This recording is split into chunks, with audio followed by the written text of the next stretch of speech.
Ya, puji nama Tuhan, Bapak Saudara. Ya, di minggu ini adalah minggu yang kedua dan kita sama-sama mau belajar tentang Tuhan yang kita sembah. Untuk itu Saudara, tema daripada bulan ini adalah tentang penyembah Tuhan atau God Worshipper, Saudara.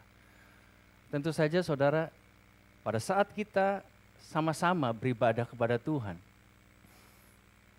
kita rindu untuk bertemu dengan Tuhan dan Tuhan juga rindu untuk bertemu dengan kita. Pada saat kita mencari Tuhan, Saudara, Tuhan juga berkenan untuk kita temui, Saudara. Tetapi yang Tuhan lihat, yang Tuhan mau adalah kesungguhan hati kita, Saudara.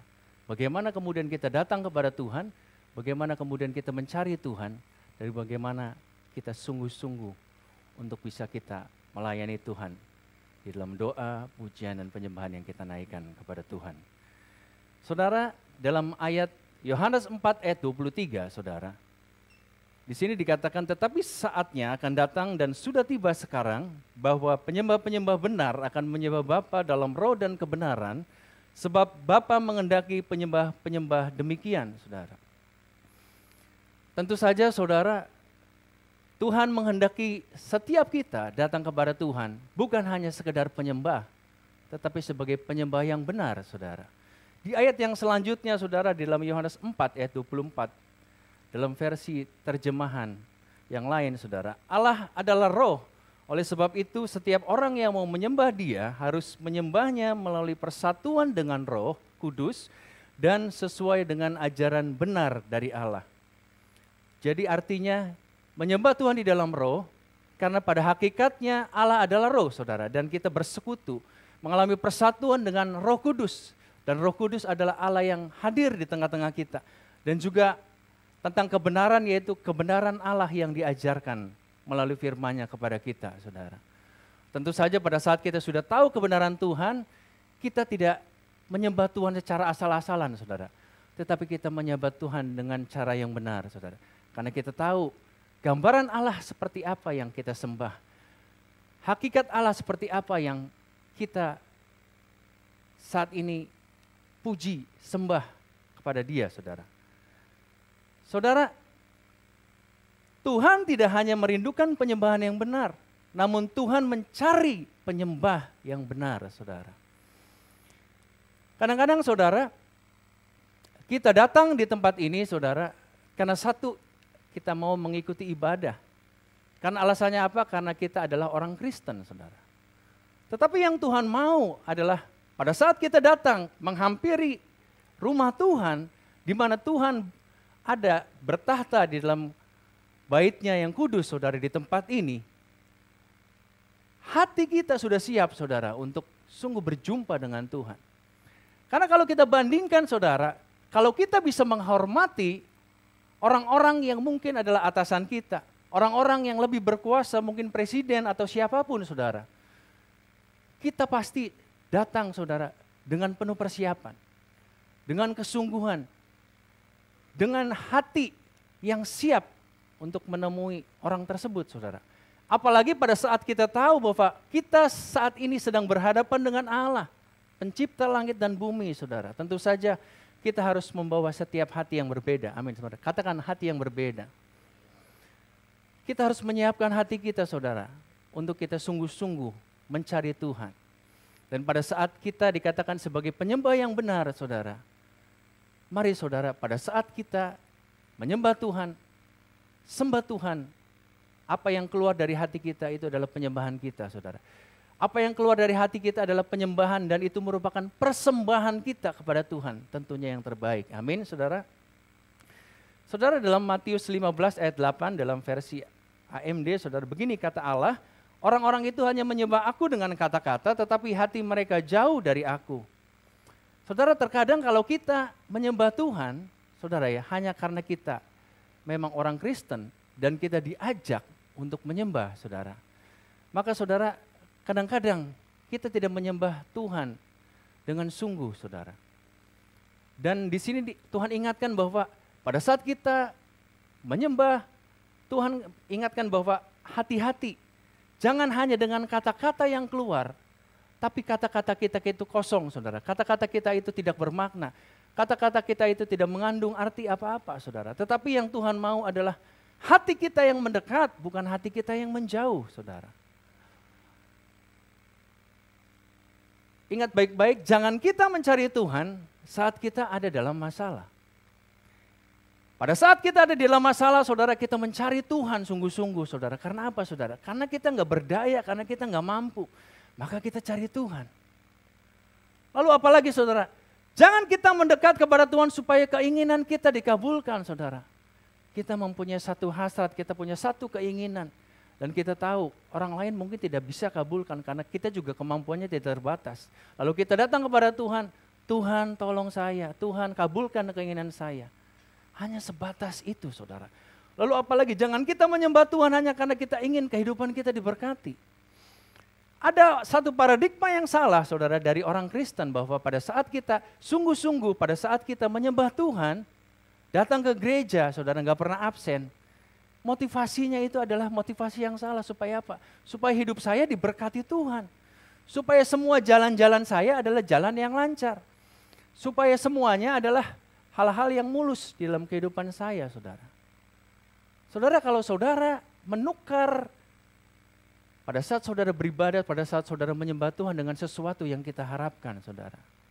Saudara tidak tahu arti daripada sebuah penyembahan, sebuah penghormatan kita kepada Tuhan, saudara. Dan saya mau katakan bahwa motivasi yang salah dalam diri penyembah melahirkan penyembahan yang salah. Saudara bisa menyembah Tuhan berjam-jam, saudara. Saudara mungkin di dalam tampak apa yang di luar, saudara menyembah Tuhan. Tapi apakah benar saudara sungguh menyembah Tuhan, saudara? Manusia melihat apa yang kelihatan, tapi Tuhan melihat hati, saudara. Untuk itu saudara jaga hati kita, saudara. Hati-hati dalam motivasi kita datang kepada Tuhan, saudara. Pastikan bahwa saudara ingin bertemu dengan Tuhan, mengalami Tuhan dalam ibadah ini. Amin, saudara. Esensi ibadah adalah kita mengalami perjumpaan pribadi dengan Tuhan. Dan saat kita datang mendekat kepada Tuhan, kita sebagai penyembah mengalami hadiratnya dalam doa, pujian, dan penyembahan kita, saudara. Saudara, kalau saudara berpikir begini, saudara ya. Saudara datang ke gereja, saudara ya. Saudara berpikir bahwa khotbahnya belum dimulai. Nanti saja pada saat khotbahnya sudah dekat, saya kemudian pas datangnya, lalu pas firman, saudara. Saudara tidak mengambil satu esensi yang tepat pada saat saudara datang beribadah kepada Tuhan, saudara. Tetapi esensi yang tepat adalah pada saat kita datang kepada Tuhan dalam doa, pujian, dan penyembahan, saudara. Dengan apa? Dengan motivasi saya mau mengalami perjumpaan pribadi dengan Tuhan. Kalau saudara mengerti esensi itu, saudara. Saudara mendekat kepada Tuhan dengan cara yang benar, saudara. Apa yang saudara bawa sebagai satu penyembahan, sebagai satu persembahan kepada Tuhan, maka Tuhan akan diperkenankan. Tuhan akan disenangkan, saudara.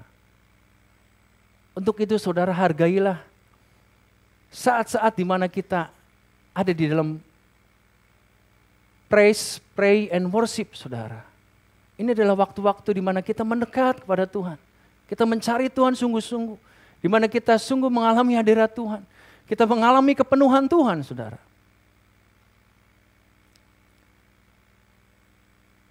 Jangan kemudian kita memikirkan sesuatu hal yang bukan esensi. Tetapi kita carilah apa yang menjadi inti atau esensinya, saudara. Kalau kita mau bertemu dengan Tuhan, motivasi kita tidak ada yang lain. Karena kita mau mengalami perjumpaan pribadi dengan Tuhan. Amin, saudara.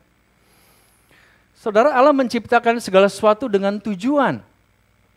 Tentu saja, saudara, kita hidup di dunia ini pun dengan tujuan. Dan Tuhan menciptakan manusia juga dengan tujuan, saudara. Yaitu apa, saudara? Tujuannya adalah untuk kemuliaan dan keagungan Tuhan, saudara. Tentu saja, saudara, pada saat Tuhan menciptakan manusia, Tuhan katakan bahwa semuanya kujadikan baik adanya, saudara. Dan saudara, kita sebagai hakikatnya orang-orang yang dijadikan dan diciptakan oleh Tuhan adalah sebagai pemuja dan penyembah Tuhan, saudara. Itulah yang Tuhan rindukan. Dan Tuhan mau untuk setiap kita sungguh menyadari bahwa inilah tujuan Tuhan dalam hidup kita, saudara. Kalau kita datang, saudara, kemudian kita berdiam diri, saudara, kita enggak menyembah, kita enggak memuji Tuhan, saudara.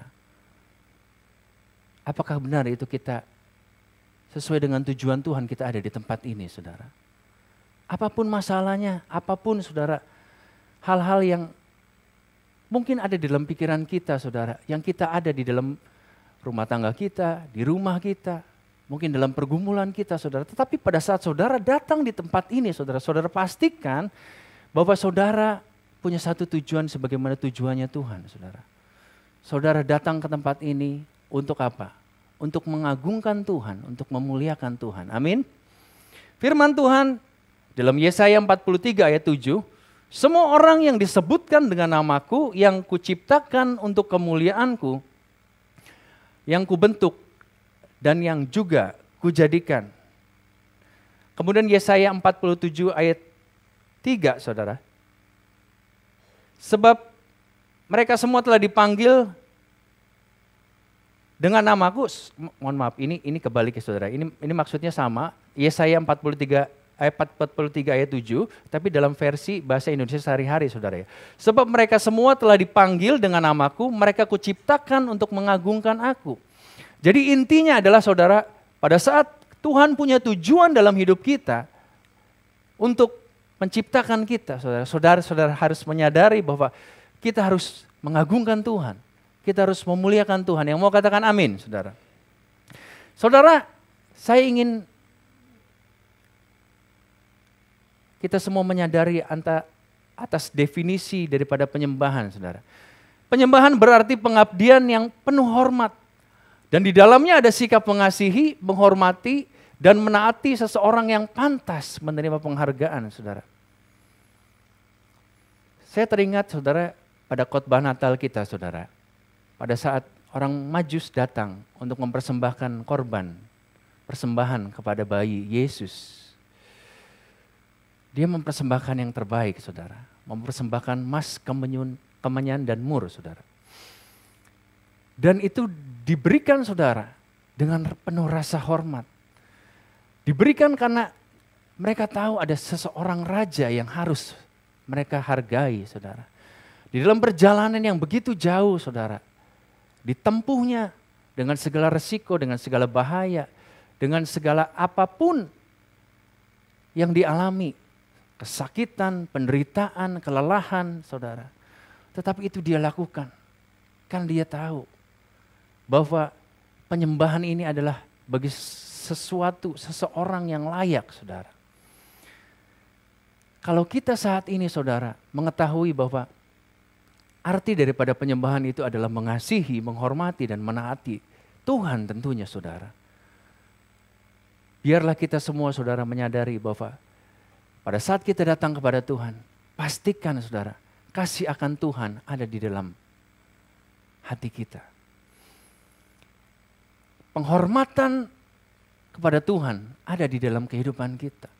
Dan ketaatan kepada Tuhan ada di dalam apa yang kita lakukan dalam keseharian kita, saudara. Saudara, penyembahan dikatakan bukan hanya pada saat kita menyembah atau memuji Tuhan. Tetapi penyembahan itu adalah sebagai satu gaya hidup, saudara. Gaya hidup itu apa, saudara? Sesuatu yang kita hidupi di dalam keseharian kita, saudara. Kalau Tuhan katakan bahwa dia adalah Allah yang adalah roh, saudara. Dan roh itu adalah sesuatu yang tidak terbatas ruang dan waktu. Artinya, saudara, pada saat kita menyembah Tuhan, Tuhan inginkan pada saat roh Tuhan ada di semua tempat, di semua waktu, saudara. Artinya kita menyembah Tuhan dimanapun dan kapanpun. Amin, saudara. Bukan hanya di gereja, tetapi di tempat kerja saudara, di tempat usaha saudara, di dalam rumah saudara. Naikkan pujian, penyembahan, dan doa yang terus-menerus kepada Tuhan. Itu adalah penyembahanmu. Itu adalah ibadahmu, saudara. Tentu saja, saudara, semua kita lakukan adalah sebagai bentuk pengabdian kita dengan hormat kepada Tuhan. Amin, saudara.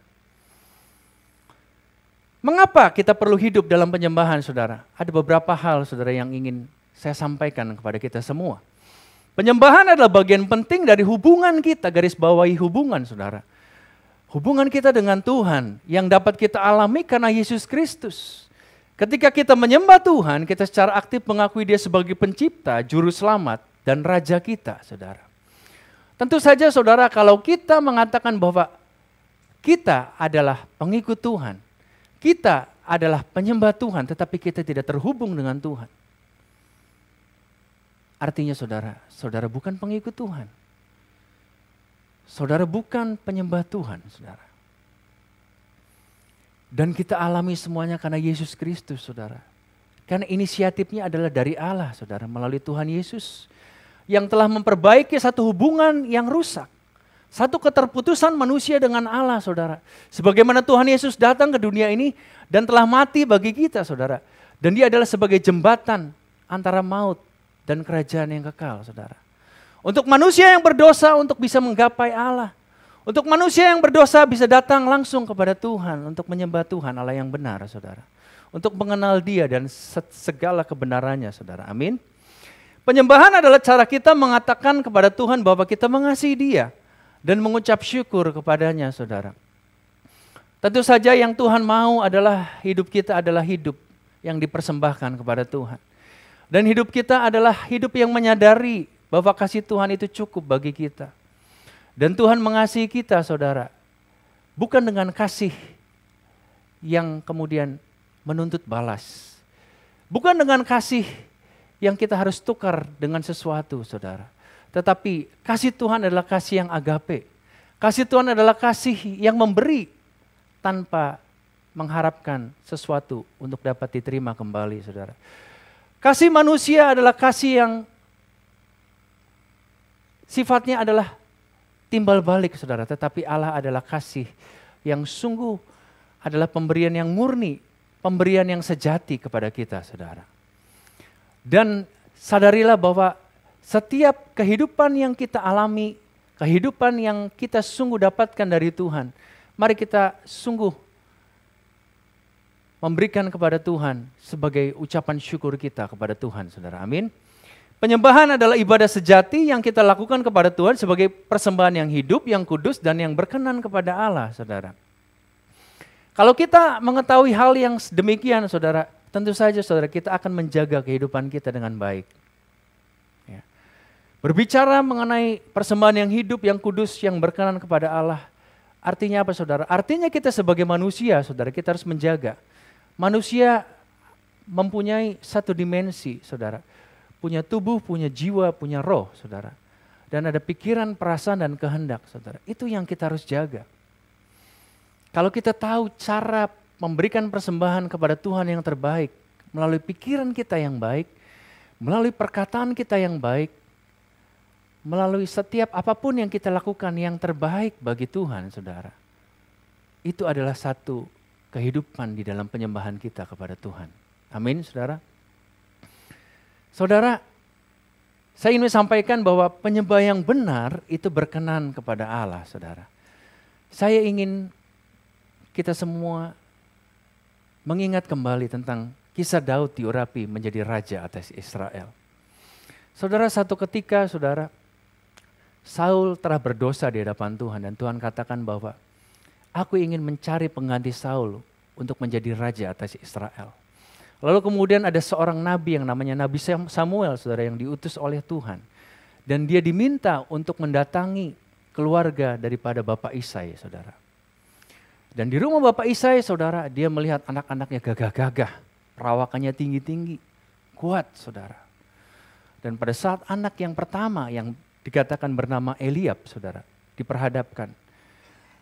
Dalam hati Samuel dikatakan begini, aku telah menemukan orang yang akan diurapi oleh Tuhan.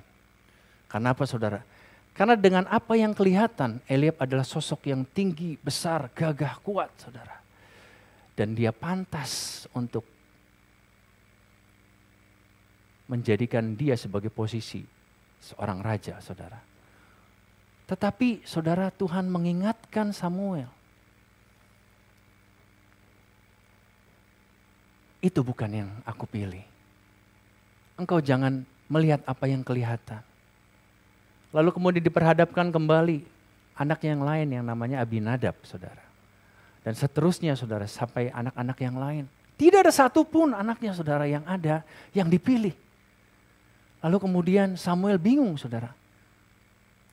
Kemudian Samuel berkata kepada Bapak Isai, apakah ini semua anakmu? Oh, ada satu lagi yang namanya Daud. Dia sedang menggembalakan kambing domba. Lalu kemudian Samuel meminta Bapak Isai untuk memanggil anaknya untuk ke rumah, saudara. Saudara, Daud adalah orang yang secara perawakan kecil, kemerah-merahan. Ya, kalau orang dunia mungkin dikatakan masih unyu-unyu, saudara. Dan orang mungkin katakan bahwa dia tidak masuk hitungan, saudara. Tidak masuk hitungan. Tetapi kuncinya adalah, saudara, mengapa kemudian saat Daud datang, Tuhan katakan bahwa inilah orang yang ingin engkau urapi. Samuel kaget, saudara.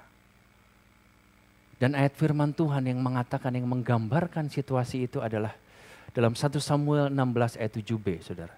Bukan yang dilihat manusia, yang dilihat Allah.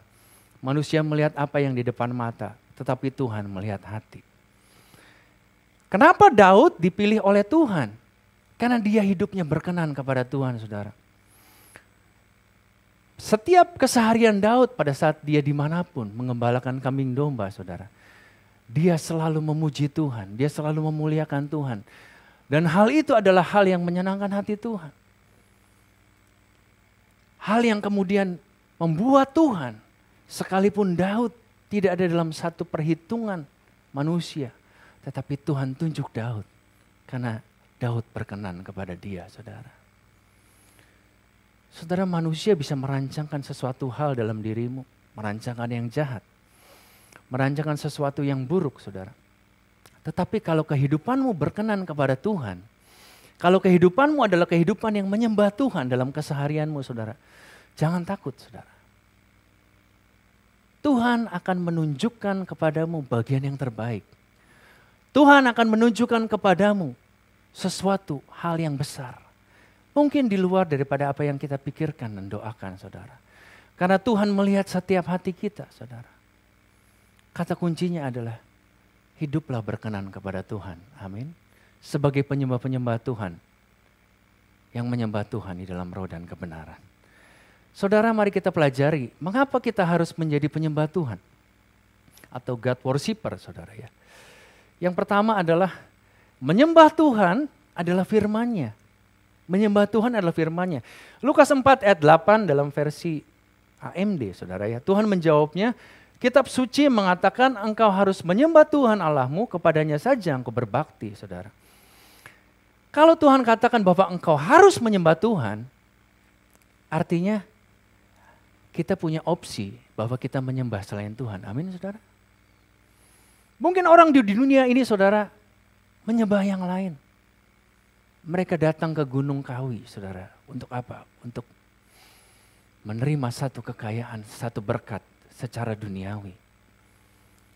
Mereka, saudara, menganggap bahwa Tuhannya adalah jabatannya.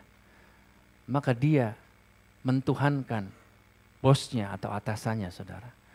Atau saudara yang ekstrim adalah, saudara, kita sendiri dengan keegoisan, saudara. Kita menganggap bahwa kita kuat, kita mampu, kita hebat. Kita menganggap diri kita sebagai Tuhan dalam hidup kita, saudara. Segala-galanya tentang saya. Semuanya adalah untuk saya. Dan bukan untuk yang lain, apalagi untuk Tuhan, saudara.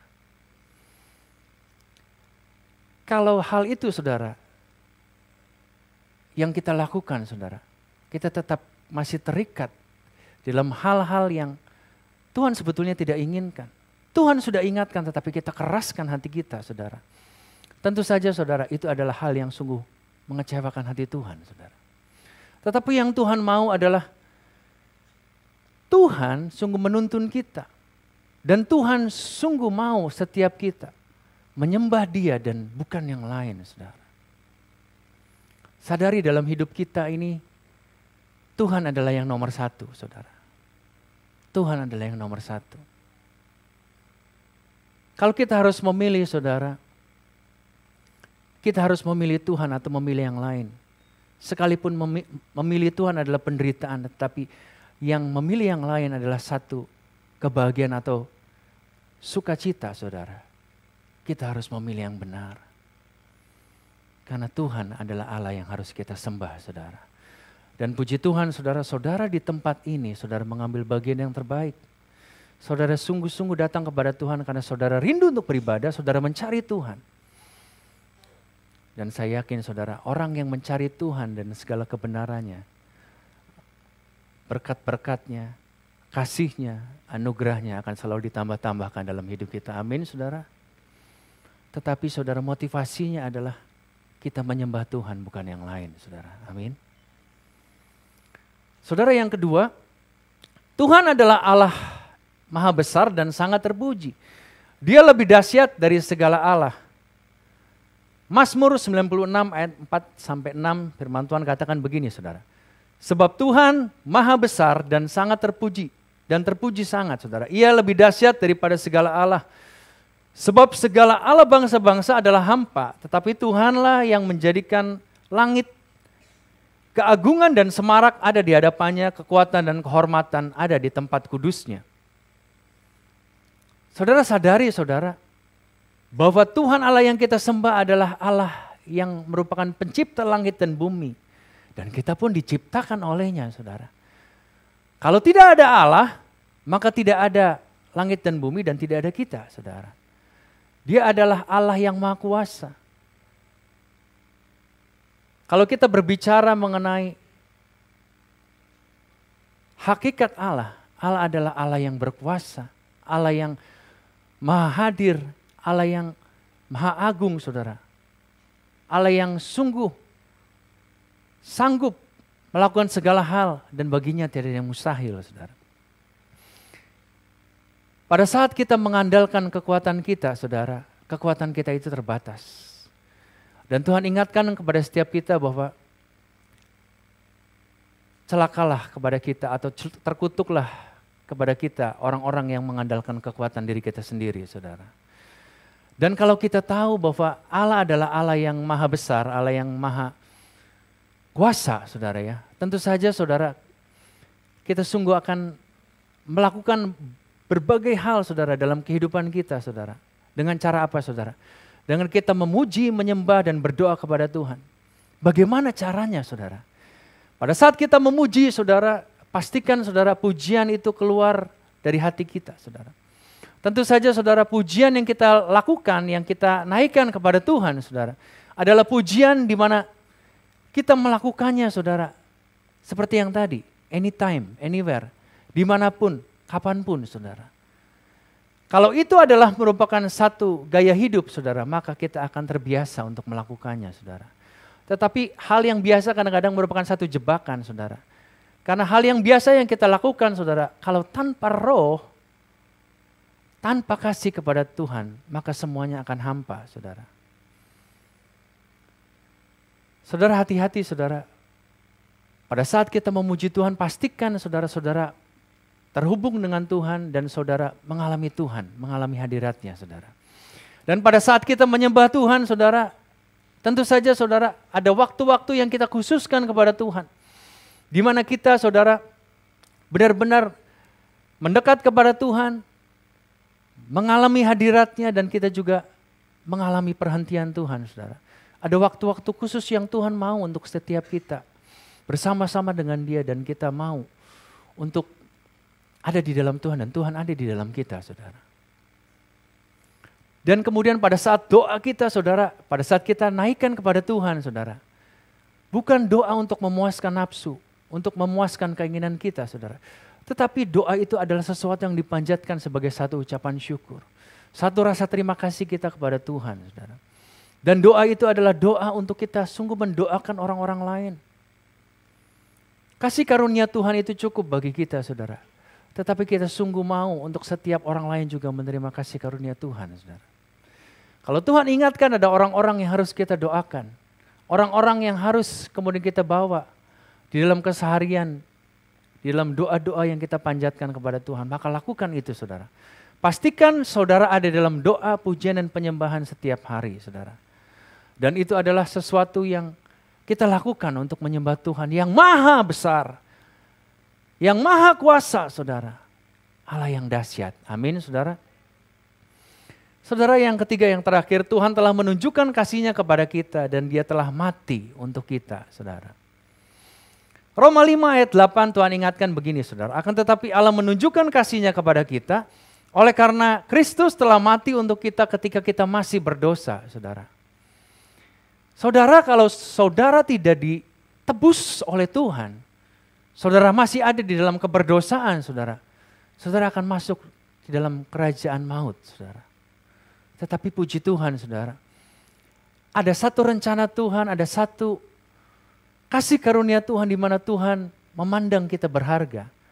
Memandang kita adalah orang-orang yang layak untuk dikasihi Tuhan. Sebenarnya kita enggak layak. Lalu Tuhan mengirimkan anaknya yang tunggal, Tuhan kita Yesus Kristus, untuk apa, saudara? Untuk mati bagi kita. Allah mati bagi kita pada saat kita masih berdosa. Dan pada saat dosa kita diampuni oleh Tuhan, saudara, kita sungguh mengalami apa yang disebutkan sebagai jalan pendamaian, saudara. Kita sungguh boleh menghampiri Tuhan, dan kita boleh beribadah, kita bersekutu kepada Tuhan, dan kita bisa merasakan sungguh kuasa kasih-Nya itu mengalir dalam hidup kita, saudara. Tanpa kasih Tuhan, saudara, kita nggak akan mungkin ada di sini, saudara. Dan satu hal, saudara, kasih Tuhan yang terbesar adalah bukan kasih pada saat kita rasakan di dunia ini, saudara. Bukan hanya itu. Tetapi kasih yang pada saat kita rasakan, pada saat kita telah meninggalkan dunia ini, saudara. Kalau saudara memilih dunia daripada memilih Tuhan, saudara. Setelah saudara meninggalkan dunia ini, saudara akan menyesal. Tetapi kalau saat saudara memilih Tuhan dan saudara meninggalkan apa yang ada di dunia ini, saudara, maka pilihan saudara adalah pilihan yang benar. Kan ada kehidupan setelah kematian, saudara. Amin. Kalau saudara berpikir bahwa kehidupan saudara hanya ada di dunia ini sehingga saudara bisa melakukan banyak hal sesuai dengan apa yang saudara inginkan, apa yang saudara mau, pikiran saudara salah dan saudara harus bisa membalikkan pikiran itu, saudara, kepada apa yang Tuhan mau, apa yang harus lakukan untuk menyenangkan hati Tuhan, saudara. Kasih Tuhan yang membuat setiap kita di dalam Tuhan kita Yesus Kristus untuk bisa datang kepada Bapa, saudara. Dan kasih Tuhan itu adalah kasih yang melayakan kita. Kasih yang sungguh menemukan setiap orang-orang yang dikasihinya, saudara. Untuk supaya apa, saudara? Untuk hubungan yang tadinya retak, hubungan yang tadinya terputus, kemudian menjadi diperbaiki, diperbaharui kembali, saudara. Ada satu hubungan kita dengan Tuhan. Dan Tuhan mau untuk setiap kita menyadari akan hal itu. Kasih Tuhan yang begitu besar bagi kita adalah satu jalan masuk di mana kita diberikan kesempatan kepada Tuhan untuk kita menghampiri hadirat-Nya dan kita datang kepada Tuhan sebagai penyembah-penyembah yang benar di hadapan Tuhan. Amin, saudara. Mengapa kita harus menjadi penyembah Tuhan? Karena itu adalah firman-Nya, merupakan satu keharusan, saudara. Lalu apalagi, saudara, kita menyembah Tuhan adalah karena kita tahu bahwa Allah adalah Allah yang maha besar. Dia sangat terpuji dan Dia adalah Allah yang dahsyat. Lalu yang ketiga, yang terakhir adalah karena Tuhan telah menunjukkan kasih-Nya kepada kita, saudara. Amin. Untuk itu, saudara, sekali lagi, saudara harus menemukan esensi kita untuk beribadah kepada Tuhan, saudara. Jangan kejar berkat-Nya, tapi kejar perkenanan Tuhan, saudara. Dan berkat Tuhan akan mengikuti kita, amin. Sadari bahwa kita saat menyembah Tuhan, saudara, adalah karena kita ingin mengungkapkan penghormatan kita kepada Dia. Kasih kita kepada Tuhan, ketaatan kita kepada Tuhan. Dan biarlah Tuhan menjumpai setiap kita adalah sebagai penyembah-penyembah. Penyembah yang benar yang menyembah Tuhan di dalam roh dan kebenarannya.